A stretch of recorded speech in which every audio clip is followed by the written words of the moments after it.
Bom dia a todos. Retomamos, neste momento, os trabalhos do MOVE 2012. Alguns recados importantes. Lembramos que a retirada dos equipamentos de tradução simultânea durante todo o MOVE Please get 2012 your translation equipment.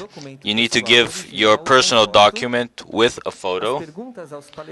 The questions to the speakers will be done in writing using your notes. Any questions will be received by today at the theater. You can purchase your tickets for the integration program. The cultural walk and the closing dinner will be available as long as there are places left. We also ask that you please put your cell phones on silent mode. Now we will start our first speaker called Present Action Platform for the Future. We'd like to call the moderator Olegário Machado Neto of the Social Service of Brazil Commerce from the University of São Paulo, Brazil.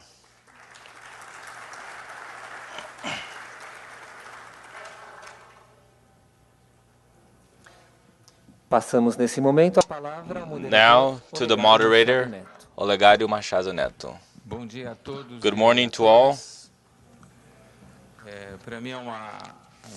For me, it's an honor and a great pleasure to come back here to Vila Mariana and see many of my friends and co-workers of who I was able to work with, and to come back here in such a special occasion, which is such as this Congress, and also have the privilege to be at this table. And I will try to be as a referee. The least he shows up, the better it is for the show. So let's start our panel. The presentation that Professor Janine has the title Present Actions Platforms for the Future, which is exactly the theme of this Congress. At this presentation, we will have a reflection of individual and collective actions that are done now to help empower personal growth in the future for democracy, equal opportunities, and respect one to another, values that are fundamental for the concept of the sports for all concept, which is the main topic of this Congress. I'd like to do a quick introduction of Professor Janine Ribeiro. He's ethics professor and politics in the University of São Paulo. He's a columnist for Jornal Econômico. He taught at the University of Columbia in New York. He was director of CASP in Brasilia, author of many books in his area, especially Society Against Society, the high cost of public life in Brazil. He got the Prêmio Jabuti of social science, human science. For our international colleagues, Prêmio Jabuti in our country is the most important literature prize. And with you, Professor Renato.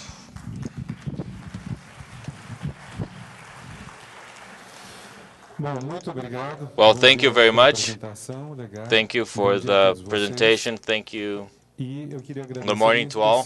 And I would like to especially thank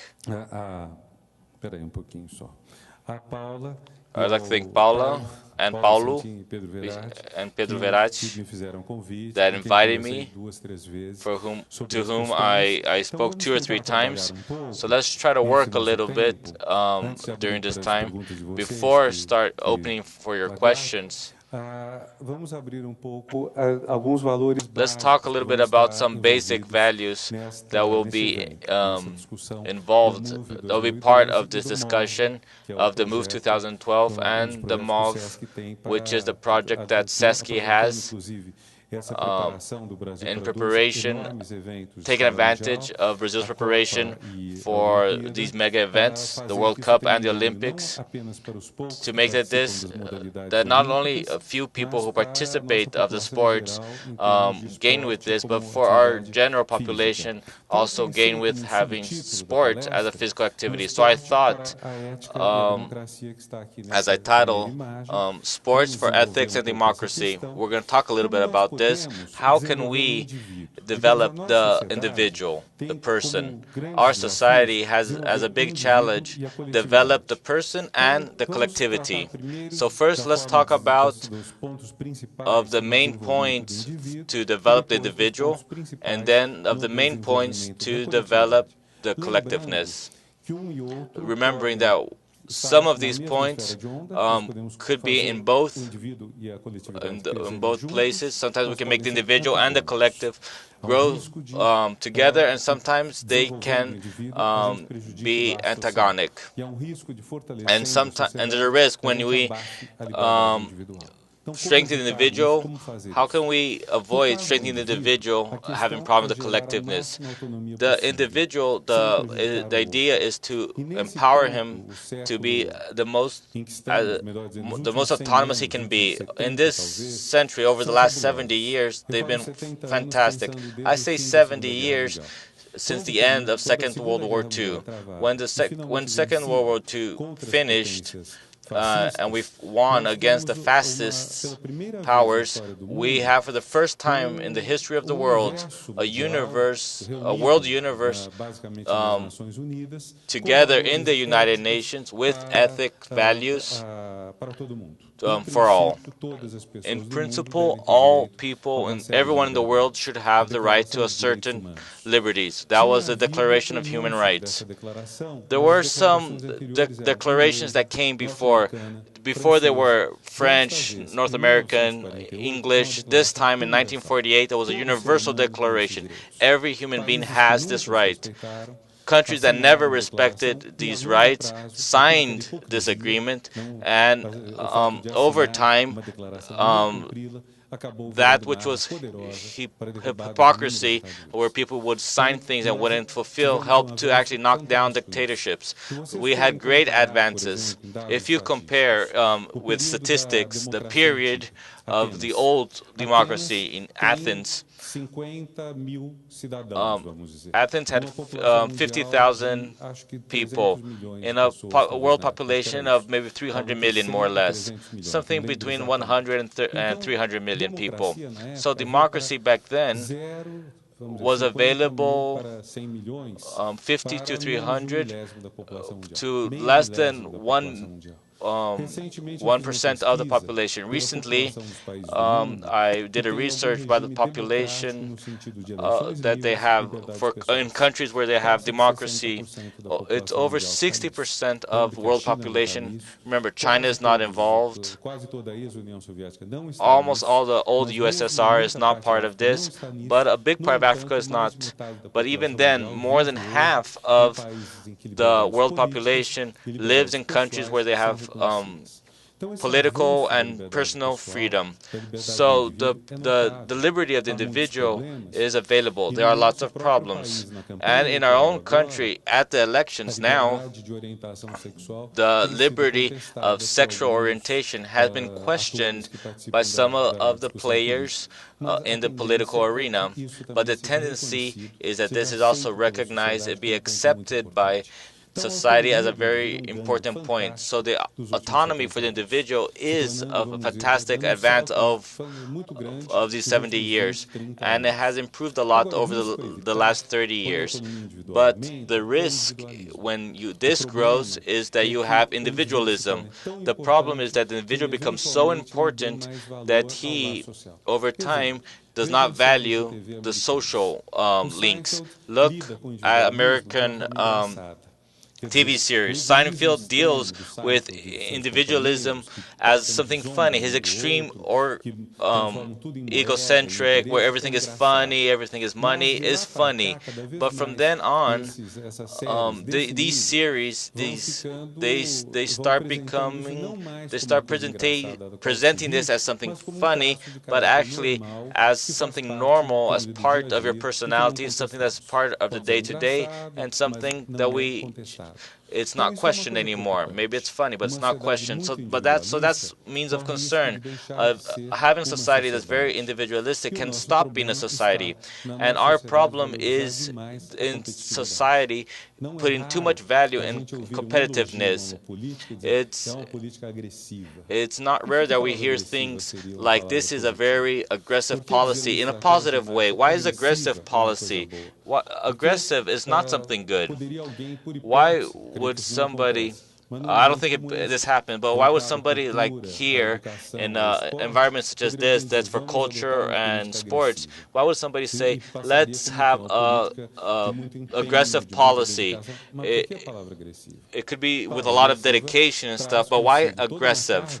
Because aggressive has an under meaning that has nothing to do with this. When UNESCO was created, the objective of UNESCO was to be more cooperative. UNESCO was created right after World War II to avoid that racist values, such as the ones in the fascist countries, to avoid that these values come into play again. One of the great books was a book against racism, but if we reintroduce competitiveness, if things become complicated. In the world we live in, culture, physical education, competition is not so strong, but in sports it may be. It's very strong in the corporate world, in the working world. So how are we going to deal with the risks that this brings, including for your mental health and for your production? And the second point is how to develop collectiveness. I insist in cooperation. Cooperation does not mean you're under someone. It does not mean having a hierarchy. It does not mean that one has to attack the other person's plans. It's when you work together where everybody looks for a common denominator. And that is something that's very important. And there's an expression in Zulu, an African language of South Africa, that has been published a lot over this past year, called Ubuntu. Ubuntu is translated in many ways, one being, but basically it means I am what I am because of what we are. Or if you want, we are because, therefore I am. I am what I am because of my social relationship. I'm not just one person. An important Oriental concept is I think, therefore I exist. Here the main idea is us. The curious thing is that a software from the Linux family is called Ubuntu. If you go on Google, first you'll probably find just the software which was named in honor to this philosophy. If you want to find this information, you have to type Ubuntu Africa to find that information. Something that became a software, and in a certain way, it kind of left the philosophy in second place, which was a software that was open source, made by a lot of people. The risk is to avoid that the individual gets somehow smashed. So we need to find a common denominator between valuing the individual and collectiveness. The three values from MOVE 2012 has that you have democracy, equal opportunity, and respect one to another. We're going to work on these values, but they're also closely fused in ethics, and that also has to do with individual ethics. To generate equal opportunity and democracy has more to do with the ethics that a society chooses for its itself. We're going to try to talk about these three, and then we're going to talk about the relation it has between the individual and the collectiveness. There's a big challenge, and it's a challenge that's been coming since the 18th century. Until the 18th century, ethics was based on religion. In the 18th century, in the West, something important happened. The ethics was always due to how to have ethics that is not based on what something God said to somebody, for many reasons, because every religion sees revelations in a different way. Each religion has different commandments. The commandment, thou shalt not kill, that you find in the 10 commandments in Judaism and Christianism, never avoided any violent deaths. The same Bible that you have this, you have a lot of violent deaths in the Old Testament. So how do you explain the general rule and the many exceptions? In the traditional Islamic, the holy war, even though it has many meanings, jihad, it can always coexist with the commandment of thou shalt not kill. So the commandments are so different, and if we start that moral is what God said, we're going to have a hard time knowing what tradition is more valued. And there's also another problem with these kind of values, because they're usually based on fear. So you have to fulfill these values or else you'll be punished. It could be hell. It could be understood in many different ways, but there's some kind of a punishment. So there are the two problems in the traditional ethics. First, it's a revelation that comes from the top to the bottom, and it's imposed on people. And the second point, and that it's based on fear. And if we want to have a moral that is built by men with a dialogue or by having contact with each other, and that does not go through fear but through hope, that's not necessarily a no but a yes. See, the commandments that we mostly know, the 10 commandments, they use thou shalt not covet your neighbor's wife, his goods, thou shalt not fight. So there's a lot of fear, and we want to walk in a different direction. So in this, we have the autonomy of the person. Autonomy is someone means that he is able to give himself nomos, the law, that he decides what are his rules. So when we talk about someone as autonomous, we talk about a person that has been able to define what are the rules for him. But to be ethical, the person these rules cannot be opportunists. They cannot be rules like everything that's good for me is good. Usually they are rules or laws that they will also follow. So I cannot say I have the right to go over the red light. The right is for everyone, and I might run the risk of dying. I cannot say I have the right to kill, because if I do, then everybody has to have the same right. So what's going to happen, since philosopher Kant is an ethics where you don't need repression, and you don't need God. And something curious that most people don't know is the meaning of the word atheist. Atheist means someone who doesn't believe in God. But in the 18th and 19th century, the meaning of atheist, it was people who don't believe on eternal punishment, those who don't believe in the punishment. In the 17th century, there was an interesting polemic where a bishop said, he creates a world without heaven, without paradise, but I like it without hell. Well, but if this bishop had to choose, he would. The atheist is not that he didn't believe so much in God, but maybe he doesn't believe in the devil. The problem for the atheist, well, not the problem, but the critic is that if someone is not afraid of hell, this person will not have values. Maybe paradise doesn't attract everyone, but everyone's afraid of hell.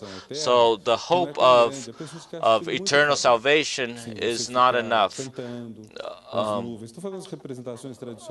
The idea of playing harp on the clouds, But people think that hell would be a lot worse. There are a lot of different testimonials of people who were questioned by their inquisitors. People are really afraid of hell. So how could we have ethics that you don't need repression? It's not that you don't believe in God. Believing in God is a personal thing, but you don't need that to have ethics. You don't need to receive an order from top to bottom, telling you to do things that sometimes you may not even understand. So it would be interesting in ethics adopt some principles as a starting point, as what I authorize for me, I give to others. If I authorize myself to kill, I am therefore authorizing other people to kill. If I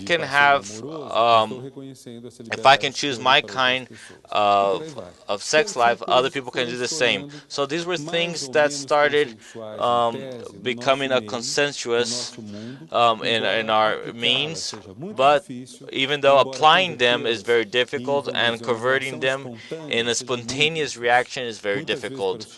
Often, to get to this, you have to go through an education that is going to try to make you less egoistical, and through therapies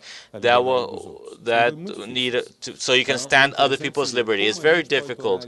The question is, how can we make this more spontaneous? And the idea of what I'd like to share is the ideas that we see on the horizons. The idea is to facilitate a more ethical life with less cost, with less pain, for the learning to be easy, to accept people's liberty, so it's not so difficult, which is difficult for us. And here are the three values. Respect for each other implies equality. Equality is something that is very difficult to accept. We're living in a time in Brazil that in this month that equality is expressed by the vote, so it's easier.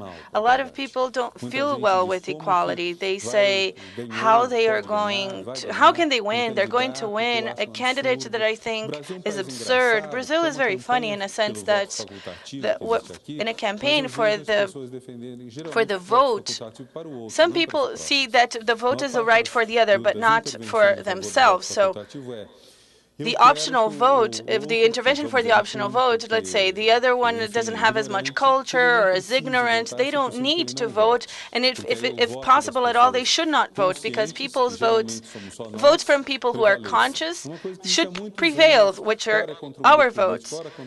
Sometimes this is sometimes frequent, and we still feel that a lot of people are scandalized. In reality, this is very hierarchical, and this is a learning experience that we need to have to accept equality better, like the countries of the North Atlantic do for some time now. And equality is not identity. It is respect of the differences, or respect for the differences. It means that we are the same, we are equal because we are different. Equality, the same, is not an identity. A society where everybody is identical would be a poor society. We have a monologue, and people, be it for the power of capital or through the media or through political parties, Brazil is a country of little discussion. We don't talk about things. Political discussions in Brazil usually demonizes the other party. We are 3 or 4 days away from the second round of elections, and we say that people who defend a position don't accept talking to the other party and don't accept the good faith of somebody who's on the other side. So we still need to learn how to accept this a little bit better, and for a society that actually has different values and can coexist. And societies of different people is a winning society, because there's dialogue. This society is able to take other cultures and other customs and learn from it. This is And physical activity is in this realm. This is one of the most important things that we can learn, be it when we listen to music from other countries, popular music from other countries, or when we learn about different instruments that we didn't know, or different forms of physical activities that we didn't know, or when we see this surprise when it stops being a surprise, which is the Saint Sylvester, the run on December 31st for Africa, West Africa. This is a competition that for a long time that was a Brazilian competition or European, and slowly it went on to, it shifted to another part of the world for very good athletes. So society with different people is what allows us to value equality. And then the equality for opportunities.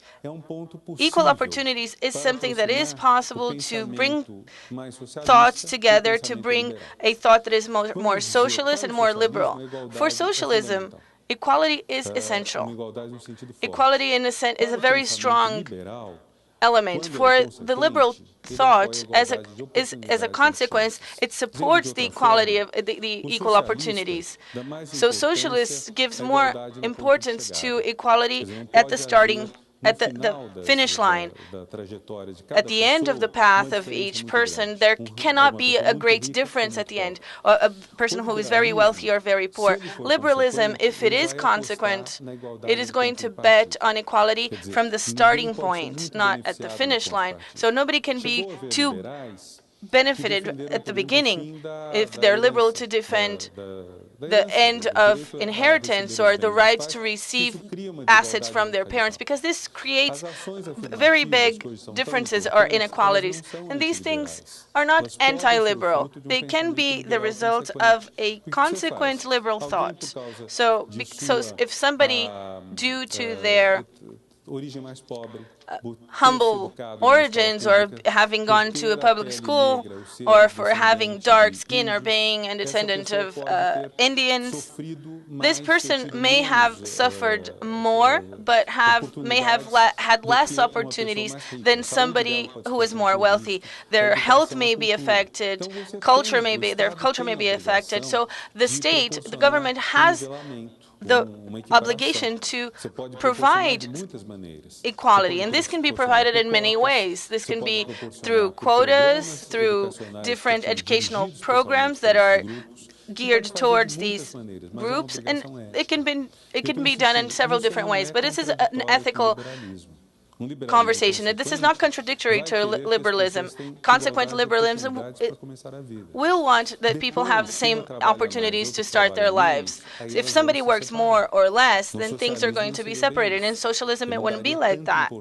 I wouldn't give as much importance to this in socialism, but unfortunately in Brazil we are very used to associating liberalism to inequality. That's why I insist in an idea that is richer in terms of liberalism, to fight quotas, by saying that we are already all equal, and this is not This is not true. This is untrue.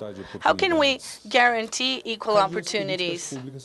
Then this is where public policies are very important. This is a very wide range of possibilities. There's quotas, education geared towards a specific group, and there are different experiences. India has a very good experience. India had differences, very, very different conditions for groups that have different levels of wealth.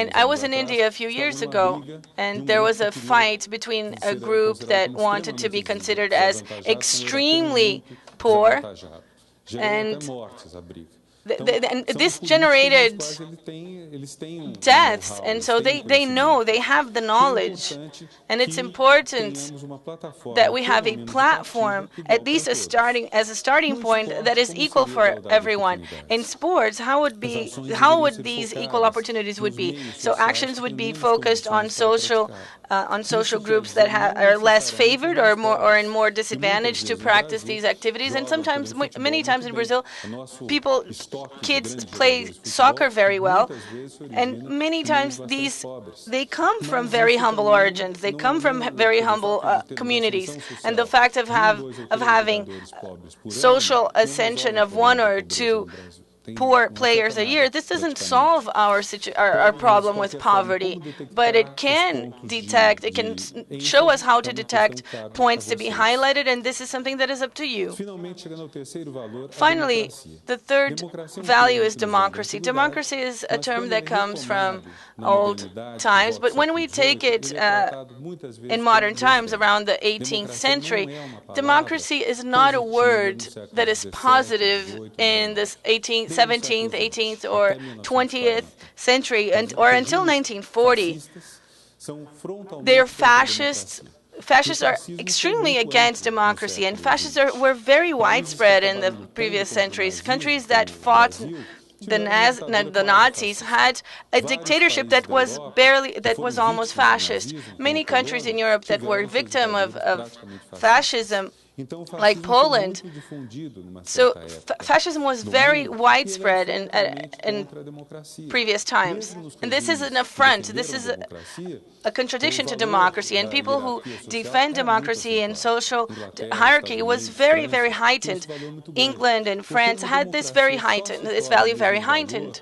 And they only become a universal value from the Second World War that was fought on its behalf. So we can't deny it anymore. Even countries that are under the dictatorships, for example, Brazil in times of the dictatorship talked about the defense of democracy, and communist countries said they were popular democracies.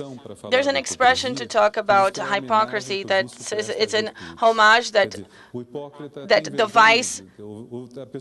a homage from vice to virtue. For example, if I'm a drunk and I compliment sobriety. So I'm embarrassed by being a drunk, so I'm not going to compliment being a drunk. I'm a liar, yes, I'm a liar, but I recognize that I'm wrong. So democracy recognizes that it's wrong. This is the side that in the long run it's going to eat up the dictatorship. So the defenders of dictatorship, they themselves signed declarations of human rights.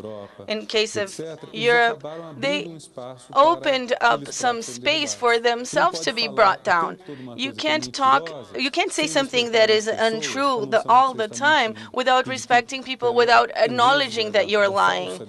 And sometimes in the name of false liberty that you say exists. This is one of the main gains from the past decades. The center of democracy.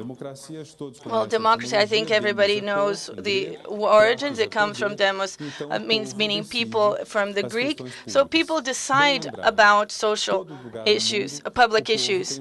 Everywhere, people has a majority of people with less wealth. Be it relatively, be it in Switzerland or Kuwait, they're not as many. They're not as poor as we see poor people as people not having the essential things for a decent life. So this is almost scandalous, and the power of money is reverted. That's when it inspires so much fear, because at a democratic moment that for us is practically the moment of the election, you can change propriety. You can confiscate limits, but you can also increase taxes on it. So this causes a certain social shock that is usually beneficial. If we didn't have this social shock, we wouldn't need to have votes, and the elite would rule, and that's it. That would be it. But democracy started being valued not only in the political sense, but what I call something that attracts other meanings. So several other positive meanings were attracted to democracy. For example, the Greeks didn't have an idea of human rights. What they understood as democracy was the gathering of all the citizens who voted so that most of them would decide what the limit would be. For us, the majority cannot hinder the majority cannot hinder the minorities for having liberty of expression, liberty of choices, liberty of choosing religion or a job. So these are all aggregates that came from democracy, and democracy became a value that is so powerful that it brings all that's good to its surroundings. And I think it's very expressive because sometimes they talk about a democratic teacher. A democratic teacher is not elected by its students. A democratic boss is not elected by their employees. Us as children, we don't say that who we want as a parent. We have that father and that mother. So a democratic parent or democratic boss is somebody who treats other people well, somebody who listens and who makes decision. The boss is who makes decision. Teacher is who's going to decide if that student will be approved or not. The parents are who says what the children can do. But if they listen and they consider what he hears and he changes his mind, he's democratic. It doesn't correspond to the origin. He's not elected. It's not decided by the majority, but it's something that is positive. It's a positive quality. So we call this democratic, and among many other things. Good manners. Good manners create a more democratic environment. If everybody goes out for a coffee break and everybody starts pushing and shoving, this is going to be bad for us. So if you allow somebody go in front of you, or this is going to be more democratic because respect for each other will be more visible. So you see, as democracy, when you respect the other, you can see how these all come together.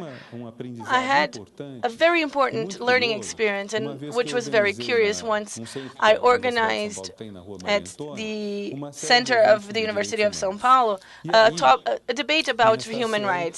And during that series of debates, the National Secretary of Human Rights came, and several other important people. And because of this importance, the beginning was delayed. The beginning of the event was delayed, and then everything that was said was very interesting. But after some time, somebody from the audience complained that we didn't apologize for the delay, and the lady who was serving coffee was not thanked by anybody. So these are two grave mistakes. First, if you're rendering services, you're dealing with that person where you're treating that person as if they're transparent, if they were invisible. All of this is in the same sphere. So this is an issue of good manners. This is a question of good manners, of etiquette, but it's also something that is absorbed in this universe. The great problem of ensuring democracy is that for many people it is considered a construction that is very difficult for a reason. A lot is said about the idea that we are selfish, that we are always going to want personal advantage. So due to that, we need to learn how to respect the other, and learning how to respect the other is very difficult. Ever since we are children, we need to learn how to share toys, how to share a game. We have to learn not to hit the other. So there is a very selfish human nature in the center of these issues, and this requires a very, very hard work, almost irrational work against affection. And this is something that interests me greatly, above all in societies such as ours, our Brazilian society, that has a very authoritative tradition for affection, a tradition that we see in the soap operas until some time ago, that the maid was treated as anything insignificant. The great news, what the great new things is, in the last two soap operas, that for the first time you saw emancipation of the maids and the rejection of this underprivileged role. So the soap could campaign against or in favor of equality of genders, for equality of women in terms of what men, respect for homosexuals, for the good treatment of people with Down syndrome, and this could be treated as disrespectful. And this was a source of humor. It was funny how to disrespect the maid because they accepted themselves. So the boss would just say, "Oh, go back to your place, go back to the kitchen." And she complained a little bit, and everybody laughed, and this is scandalous. Curiously, 2 soaps changed this. I don't know if it's going to be easy to reintroduce this role, this awful role. I don't know if it's going to be easy to put toothpaste back into the tube, because when liberty leaves, it's very difficult to end it. So this is an important moment in a society that is used to having authoritarianism that is spontaneous in relationships between people. Facing this or going against this requires a lot of reflection, a lot of discussion, rational discussion, but it will only work when this becomes a part of young child early education. It's not in our minds, but it's in our hearts. It's how are we going to do this? And it's necessary to create a democratic culture, as a authoritarian culture where different acts are attributed to different meanings are attributed to different social positions. So giving orders is good and obeying orders is good, and discussing orders should not be done. So we need to get used to discussing, and the idea that discussion is good. And so this is a great change, and which is essential for democracy. And how's sport in the middle of all of this? I had a chance to talk to Verade and Paulo Vicentini, and I think we could make the following comparison. It's funny, the word sportsman in English comes up many times in English literature. In Sense and Sensibility by Jane Austen from the 17th century, this phrase, Sir John was a sportsman. He hunted and shot. This is a literal translation. He was a sportsman, he hunted and shot. There's nothing, sports don't hunt or shoot. That's not how we characterize sports people. Those who shoot and hunt are hunters. So sports, by excellence, was the hunt. So you can see that the change in meaning of this in 100 years for the first Olympic Games of the modern age in 1886, when the sports became actually sports. When you think about the horizon of this Congress, is physical activity, not what is competitive, not as much what is going to generate or result in Olympic medals, but what reduces inequalities. And this is an important political decision. We had the Olympic Games recently, and a lot of the assessment of Brazil's and other countries' performances is assessed by the number of medals, of gold, bronze, and silver medals, and the pressure on governments to increase competition and increase the number of medals. Those who are better ranked. Of course, this brings social advantages, because not necessarily social, but advantages that makes these sports more well-known and more practiced, but at the same time it insists on inequalities and hierarchy. And when we talk about physical activity, we mostly think about a wide range of things. For example, music. You can learn how to play the piano through a method using scales, and you can do this exercises for many years, or you can learn an instrumental, a musical already practicing with a melody. In the second case, the melody will be sound very bad. You're not going to play well. In the first case, using scales, you might play well in 3 or 4 years. But if I want to train a concert player, maybe he should practice for years and years. But if I want people that have pleasure to play music and that know music well, I don't need the performance, such good performance. I need that person can listen and execute. That he not just executes, but he can be active in what he does. And for that, I don't need high performance. So, if I'm thinking of competition, I'm going to think on the best. If I'm thinking on the activity, I'm going to think in something that's more equal. Now, look how interesting. How do you say better in Greek? I don't know how your Greek is nowadays, but better in Greek is ariston. What's the regime that the best prevail? Aristocracy. So if you think on the performance of the best, you think in aristocracy. If you think of in equal, it's democratic. So if we want to make a physical activity something democratic, we need physical activity. Is marathons, for example. It's important in the marathon that we get there in first place. But who gets 30,206 in a marathon for 30,000 people? The last person is also happy. The important thing for him was to participate, was not to win.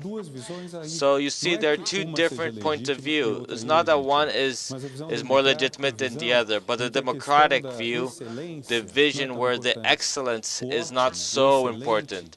The best or the excellent comes from Ariston. So we need to have a space for the aristocracy, which is like the World Cup. But some aspects for democracy is this.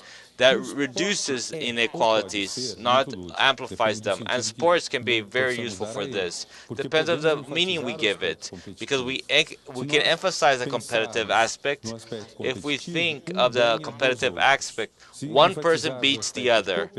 If we think of cooperation, one person wins with others.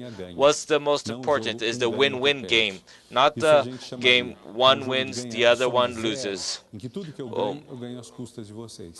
A game of winning equals to 0, or everything I win and the positives where what we win is that we win all together. But being optimistic, a game that everyone wins together is a good game. And then the cooperation and competitiveness.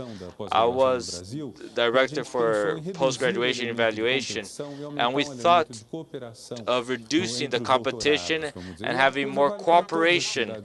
And this is valid to all human activities that are evaluated, where you have to evaluate. You can have competition or you can have cooperation, and maybe you can have a little bit of both. So we created something called competition, where you have a little bit of both. Competition is good, where everyone puts an effort to do better, not to do better than somebody else. And you have cooperation when you understand that if you hide something from somebody else, it's not going to be something positive for the collectiveness. It's not going to be positive for everyone. And democracy, then, getting close to finalizing here, it can be ludic. What are the important points to summarize? It's important since early childhood to play democratic games. Every day more work and think of these kind of games. An example. I'm putting a project together of an ethics course for Sesc, which is a social service of the industry. And a very nice activity that was formulated by the School of Sesc of Taguatinga is an activity in which each student would be in the middle of other students, with 6 students around, and he would drop. And he had to keep his eyes shut, and people would catch him. What that shows? Cooperation and trust. When you let yourself fall, and you know that somebody's going to hold you, you can then relax and trust other people. When you hold the person that's falling, you show that you can give cooperation to someone. And that's a lot more important than a presentation or a speech on cooperation. Even more important than what I'm saying is an exercise like this. It's very fun, it's relaxing. So all of this are ways in which we can, since early childhood, even more than the rational and going through affection, trying to plant values of cooperation, of trusting people and democracy, because I think these are important points of how can we make that these values walk together and they can bring us important advantages in our social life. Look at the word play. Some people here are using English and it means to play. But each single one of these verbs have three meanings. In Portuguese, it can be jogar, as in play a game, chess, soccer, which is a game with certain rules. It could also mean just to play, like a child does, something fun with no responsibility, where you don't have to be serious, and you just play and have fun. So there's an element of fun and joy in the second meaning. And the third meaning, it means to represent a play. I'm not saying which one is the best, but what I'm insisting is that it's a verb that in Portuguese and in Spanish has three meanings. And it's a very rich verb, and their meaning too. When we play games, we're having fun. And there's a very important phrase from Thomas Hobbes. He's more known for in politics, but he has an interesting vision, and he summarizes what he's discussing in a very short phrase. Life is but motion. Life is just movement. What is death? It's the end of movement. When we stop moving, we die. It's part of movement. As the core of life is breathing, as Hobbes says. It's what Christians call soul, or like the breath. So what is life? What is soul? Is breathing. The soul is not something that leaves your body when you die. It's something that gives movement to your body when you breathe. He almost seems like he is a philosopher from sports. Both the soul and breathing is essential for what you do. Sesc is thinking in parallel to these big competitions, sports competitions that will happen in Brazil. He is considering activities of cooperation for physical activity, of amplifying a temporary goal to physical activities and making our communities more active, more moving better, breathe more, and therefore having more life. It's a project to give more life. Sports for All, when we'll be discussing this, goes in this direction. So, in closing, the ethics and democracy need to be part of our feelings. If that's the big thing, we need to think ethics and democracy as not something that's against feeling, but that it's in our movement. We need affection to be able to build this. We need to be able to act with these positive values, ethical and democracy, with pleasure and emotion and not just reason. And sports as an activity, cooperative and fun, can be a very important part of this. And building respect to each other, equality and democracy, since early childhood is teaching each one to respect differences, and where the game is more important than the competition. I think this is an interesting horizon for discussion. I thank you for your attention. And now, thank you very much, and a good Congress to us all.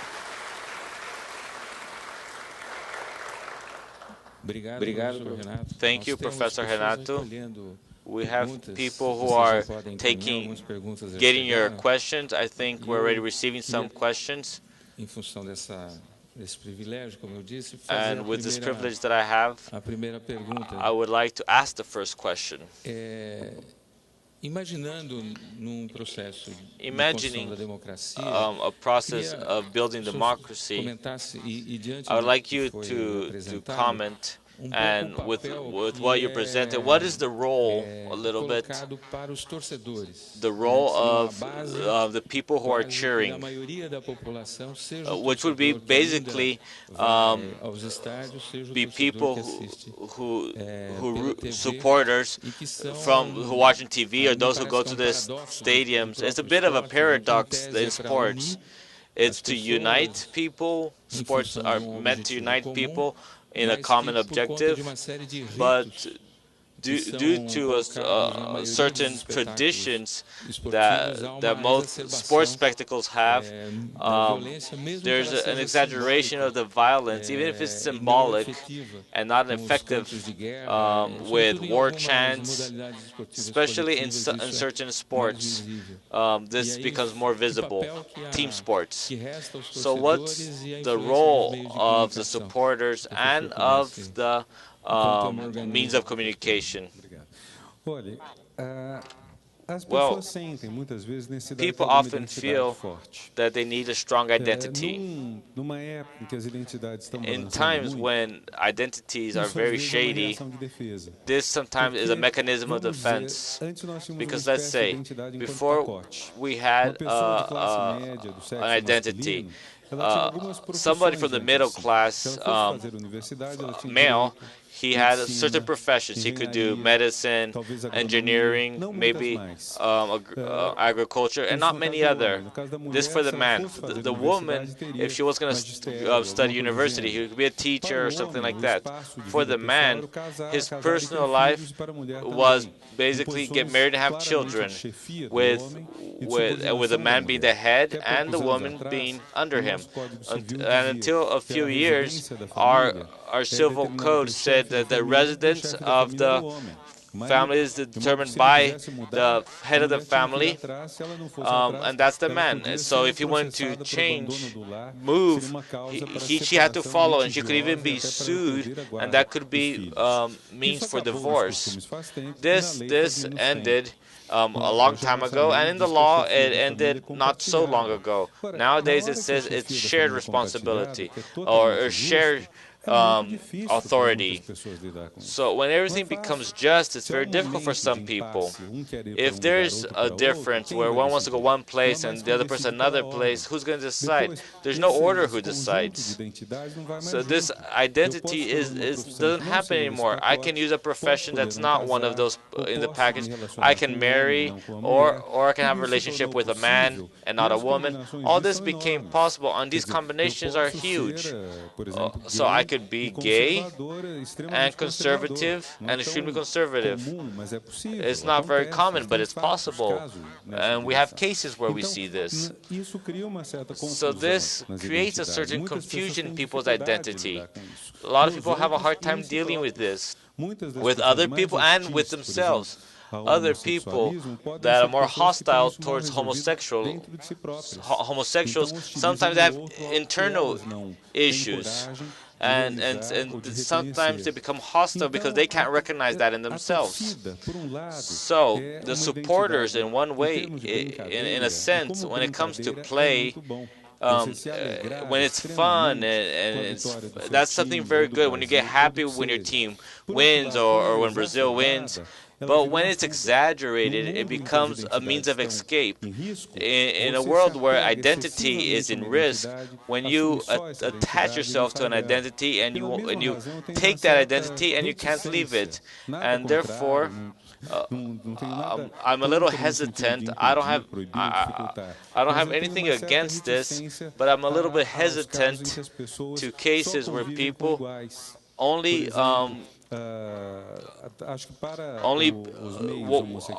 with people who are the same. For the homosexual, I thought it was very good to have spaces where they feel more welcome. But people who only homosexual, who are only with homosexual and heterosexual, they lose a little bit of that homogeneity. So when it comes to supporters, when they become hooligans, they're going over the limits from fun to fighting. And another problem with this, especially nowadays, when there are so many activities where you can be active in, the supporters become passive. You don't play. Who plays are the other people. All you do is support. You cheer. And when you cheer, you even use violence. But you're not doing the physical activity, which I think is something which should be important. Someone who supports soccer needs to be more active playing soccer, but with no obligation to performance. Those who have to perform are the professional players. I believe that this would reduce violence.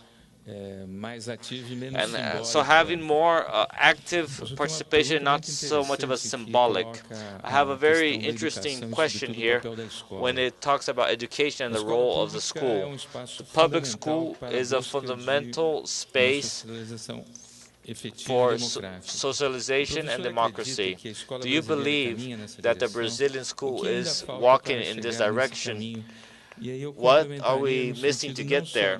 And I would complement it and say not just the global education of the person, but the physical education as an agent of what the teacher taught from the very beginning. This idea of permanent education for physical and sports practice.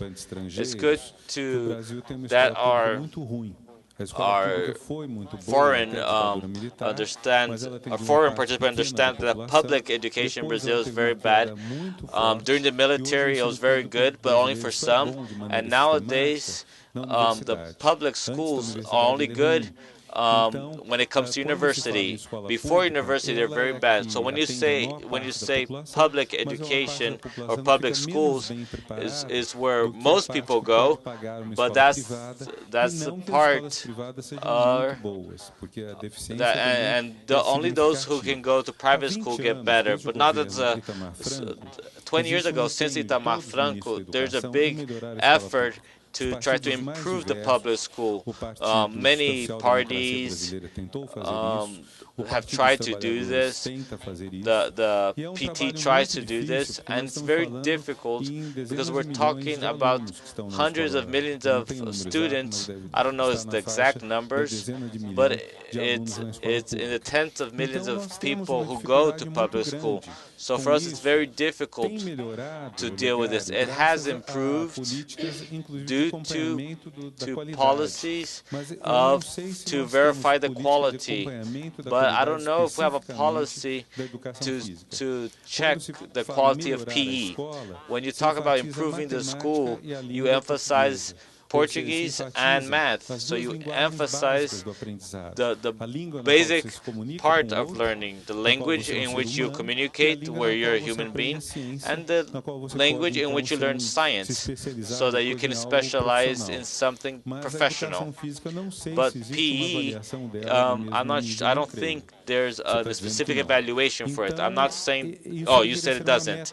So this should be an important goal, as we should also have an important goal of having a full-time education. In São Paulo, even though it's the richest state, we still have children who have, where children from 6 to 17 have school from 10:30 until 1:30, 3 hours a day, and at lunchtime even, which gives them almost zero education. Usually these are schools in the outskirts. So all of this represents a big challenge, which is good. Well, something good is that for a while now, the managers of education at state, city, and federal level are convinced that's important. But it will take a long time for the policies to take effect. And there's a big problem in the elections now, you see, where health is more talked about than education, because everybody knows when they're sick. When they don't have education, they don't know what a good education is. So the feeling of lacks in health is huge, but in education is not so much. So parents don't really demand better education. So that's something that needs to change. If the parents don't demand better education, what are we going to have? Just the government fighting for this? No, it can't be like that. Okay, there's an interesting question that deals with a very current issue regarding technologies and presence of technologies in our processes, in our educational processes and in sports. How can we develop the idea of coexistence, if it's possible, to bring together not just virtually but personally, using technology as an ally and not just a way of pushing people apart from this social coexistence? This is a great challenge because this is a celebration through social networks. For every compliment in a social network, there are very few criticisms. The importance in the Arab world for almost 2 years with the termination of several dictatorships. So everything that is virtual, there's an extremely favorable bias, and there's a serious problem in the virtual world or in the internet, which is at the same time it allows communication from a distance. It makes communication present communication very irrelevant, and presence is something very old. Jean-Jacques Rousseau, a philosopher, very interesting philosopher. Rousseau talked about the importance of being present. And one of the great examples is if I send a letter or an email to someone else, the expression doesn't accompany it. There's no tone to the message. I don't see the person eye to eye. I don't know what they're feeling, I don't even know if they're telling the truth. Of course I can lie for somebody who's in front of me, but let's say that the affection, the heat of affection is going to be greater when you see somebody face to face, and you can it's easier to detect flaws in person than from a distance. So the use of technology, the use of tools, a tool is a mean, it's just a mediation, something that produces between myself and somebody else. There's something in the middle. When, let's say, communication is stronger when it's direct. So technology is important as a mean. Telephone allows me to talk to somebody else from a distance, but I can't have a life that is essentially from a distance, that is essentially virtual, that is essentially a contact with other people through a tool. So tools need to be thought about in that sense, from love, sex, affection. Everything has a presential element that is very strong. And talking about technology, we have a question that came through Twitter, and this is being transmitted. Competitivity, extreme competitivity, is in sync with the values of sports for all, sports para todos. How do we analyze these in the social and collective aspect? Pedro asked to be mentioned. This is an excellent, because it shows the importance of technology to enrich and to bring more information to our debates and see how everybody is very closely linked. Even if we are closed off in a very remote location without access to anything, may have access through the television or through the internet to human experiences that are very different. So they can open up to something that is closer to what interests them. But how can we reduce extreme competition? I think it has to do with what I said, what talked about democratic culture. Ever since we are kids, we need to value cooperation and not just competition. We don't need to heighten all those who are better all the time. So, for example, in PhDs, they compete to have the maximum grades, which are 6 and 7. So we adopted a criteria where if you don't don't go over 5. You won't go over 5 if they don't cooperate. Even if you're much better than everybody else, if you're closed off and isolated and you don't talk to other people and do things in cooperation with other courses with lower grades, you won't have a grade higher than 5. So you can create incentives for competition, but it doesn't go beyond 5. And the incentive for cooperation can reach 7. So nobody can get a 7 if they're not very good in cooperation. When you reach a grade 5, you can benefit those who are more generous. We have to value those who have a good performance, yes, but we need to, above all, consider that bad performance is also good in a society. For example, if we bet on productivity gains, and computing allows us to do so, for work that is socially paid for and you reduce time, what do you do with that time that you have in your hands? Culture and entertainment. So a utopic society is where leisure is heightened. Why? Because why don't we have 3 days for leisure? Because we're afraid we won't have enough to do. So we have to fill people with cultural and physical content. Because why is Sunday TV so stupid? Because people don't know how to have more dynamic activity. So on Sunday, everybody watches stupid programs on TV. So we need to build interesting content, and content where people feel that they can do fun things and nice things. Those are the 2 things. It's culture and sports. There's not a third plan. I have a question also that points out the diversity of our attendees. From Isidoro, from the Federal University of Maranhão. It deals with the inequality issues. Before a country with regional realities that in Brazil, how can you propose a program to unify sports practice? And then my compliment, is it possible to do that? Is it desirable to do that? I just forgot to finalize the previous answer. If we invest heavily on the weekend as a physical activity or as cultural activity, for example, the bike lanes and closing off streets for soccer games, etc., the performance issue becomes very much lower. We're not going to do this to take future talents for soccer. We're going to do this because it's good for everyone, and it's in this sense that we need to lower expectations in terms of performance. If you can't practice sports in a way that is going to be bad for you. You have to do that in a way that's going to be good for you. For Isidora's question, also in terms of the distance and interest, I don't know if it's so desirable to unify what is different.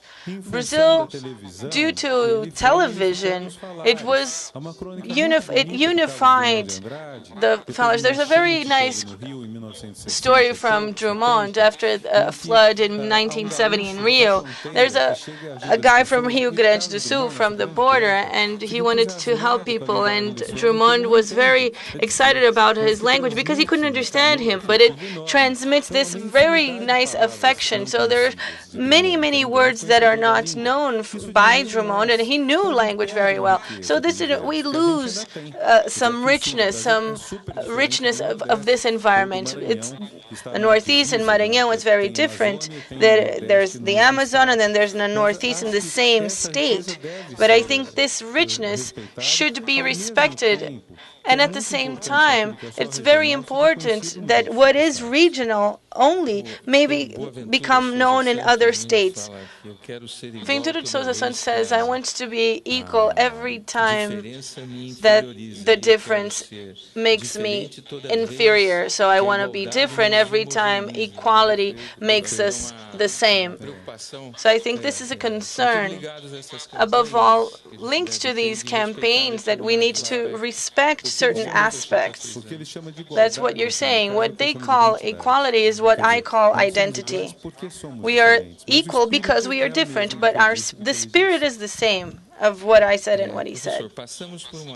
So, Professor, we're living in a time where human relationships are despised for high competition, which generated extreme individualism, the search for results, etc.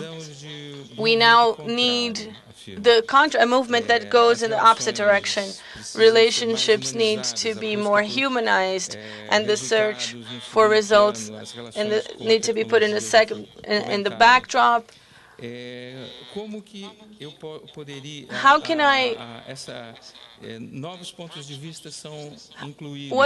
what new points of view are included? For example, marketing, the environmental issues, and so on.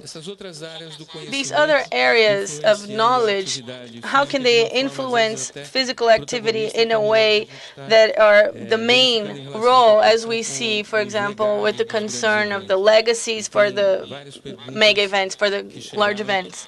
There are many questions that we received that focus on this legacy issue. How do you see these other areas of knowledge, where there's the issue of technology and marketing on the one hand, and on the other hand, sustainability influencing the execution of these large events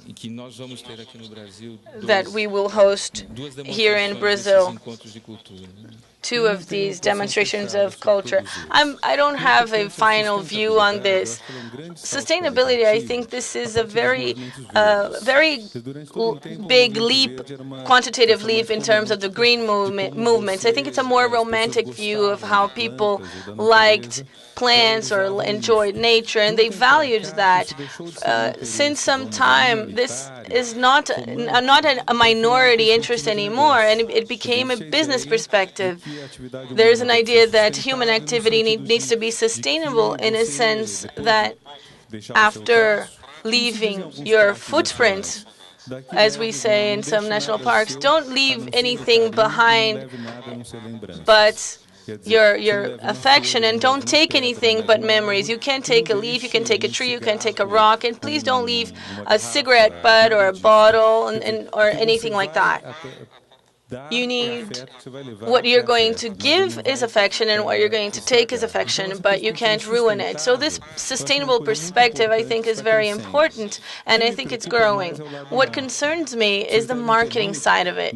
I think you've read in some newspapers, in yesterday newspapers, the issue concerning Maracanã Stadium and what is expected to make from it per year once it's been refurbished. And some people say that because we're not selling the name of the stadium, just the name of the Maracanãzinho, they're going to earn a lot less if the Maracanã were to be sold. And this is frightening, because we're at a time that naming rights become an income source that is significant. For example, Salvador. The airport was named 2 of July. July 2nd is the Independence Day for Bahia. For those who are more excited about the team, it's the Independence Day of Bahia. And one of the congressmen that is the son of Luiz Eduardo Magalhães, Luiz Carlos Magalhães. Political is very symbolic in a bad sense, in a bad way. So Bahia is proclaiming its independence when it does that. But you can imagine that the name of the stadium is sold, as we see in many theaters or movie theaters, and the name changes every 2 years. I don't pay attention to that, and I don't realize it's the same place. It's on its 5th or 6th name already. So the right of naming changes. So at the limit, we can sell the right to name our capital city. For example, if Brazil is in a very bad crisis, we can sell the name of Brasilia to Adidas or something like that. It's logic. So there's got to be a limit. It's an unrestricted power of the capital, and we need to stop this predatory advancements of the capital for things that even seem insignificant and are symbolic. But symbolic is essential. If you take a stadium such as that is the pride and joy of Brazil and sell its name, this is absurd. So why would we reach that point? Because we stopped talking about it. So if you say no and people are not, and things are not monetizable, you have to create money, and money will have to act where it's not such a bad thing. We have two questions here, Professor, that talk about the role of third sector entities in terms of public policies, and the other talks about the spreading of physical practices and activities, second sector and private companies, and the increasing presence of private organizations, but that are NGOs as well. It's clear that Sesc is not third sector. There's an idea that Sesc is a private institution. In other words, it's not from the first sector. This is a conviction. This is a legal and constitutional conviction.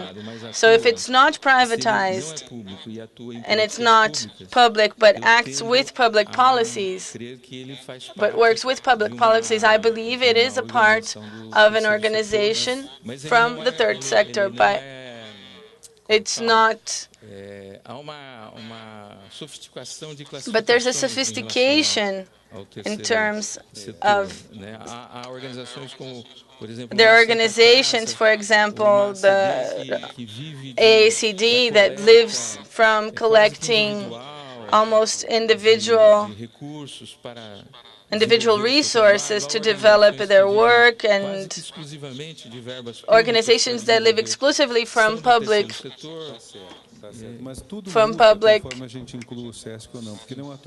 source resources. But this is such an important actor.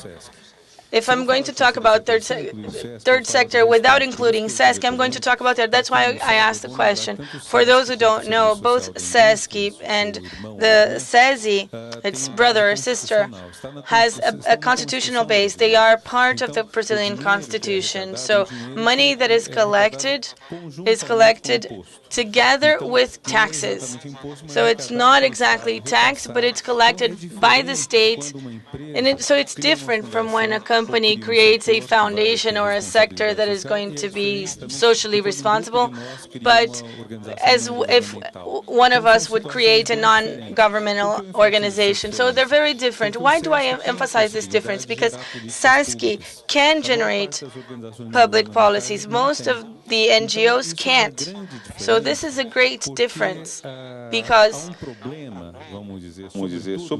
there's a problem, above all, on the organizations that are not Sesc or not governmental, created or by company or by individuals, that they cannot reach a great action scale. They can reach a certain group of people. So if I have a company and this person is good at heart and is dedicated to cater to underprivileged communities, I'm going to have a very small group. This is not going to be a national policy. So there are two things. These people who are going to be serviced, and a laboratory, maybe three things. A laboratory, I'm going to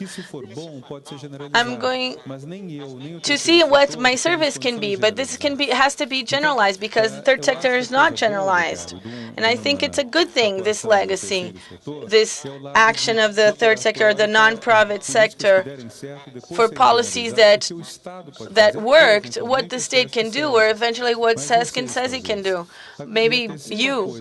And the third thing that the NGO creates is the participants themselves and people who work there, who get used to dealing with the public and the common well-being of everyone. Because this is the future generation, the creation of future politics in Brazil. Politics who are more centered on ideas and more ethical. And I think this is very important. But what we're still lacking in these actions is a global project. And sometimes these actions spend more money in marketing or with their staff than with the benefits. And this is a negative element.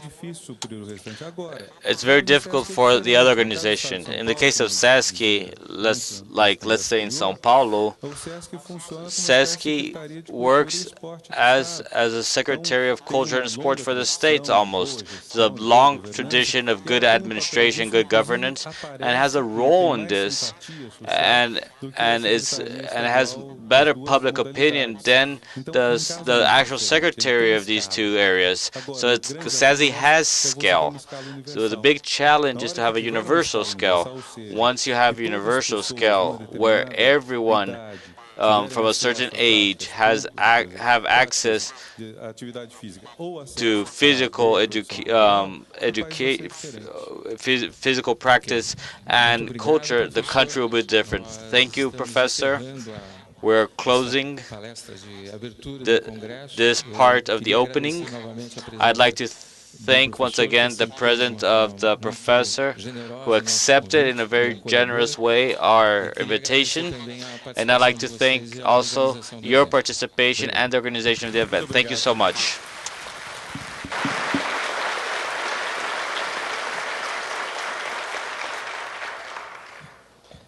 Agradecemos o palestrante. We thank Renato, Janine, Ribeiro, and the mediator. We will now have a break for posters and open mark, which will be at the event area. We will restart at 12:30 in the parallel section 1 here, and another section at the auditorium. We'd like to ask all of you to please take your things when you leave the room.